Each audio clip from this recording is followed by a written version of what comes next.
Elimelech, Naomi और उनके पुत्र भोजन की खोज में मोआब को गए। एलीमेलेक मर गया। पुत्रों ने मोआबी स्त्रियों ओरपा और रूत से विवाह कर लिया।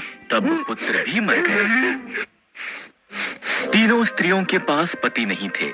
जब इज़राइल में अकाल समाप्त हो गया, नाओमी ने घर जाने का फैसला किया। मोआब में ही रहो, उसने अपनी बहुओं से कहा, ये तुम्हारा घर है।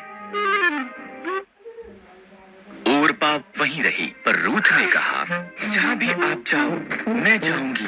आपके लोग मेरे लोग होंगे, आपका परमेश्वर मेरा परमेश्वर होगा। रूथ और नाओमी इकट्ठे वापस इज़राइल को गईं। ये इज़राइल में फसल के कटने का समय था। नाओमी ने रूथ से कहा कि वो जाकर खेत में काटने वालों के पीछे फसल को बीन ले। खेत एलीमेलेक के संबंधी बोअज का था। बोअज रूथ के पास आया। तुम नाओमी के साथ बहुत अच्छी रही हो, बोअज ने कहा।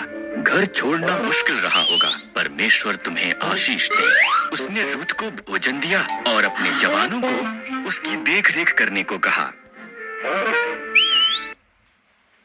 रूथ ने नाओमी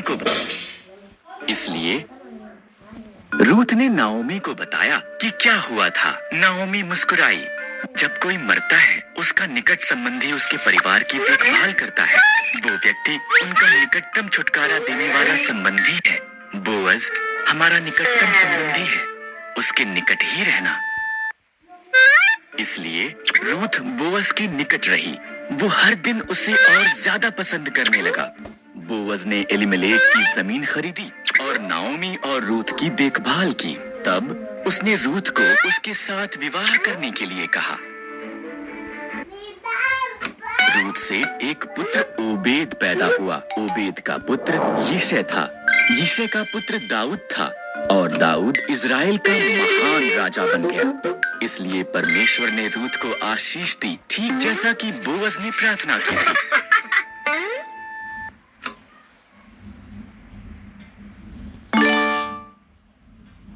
बना रहे हो पापा?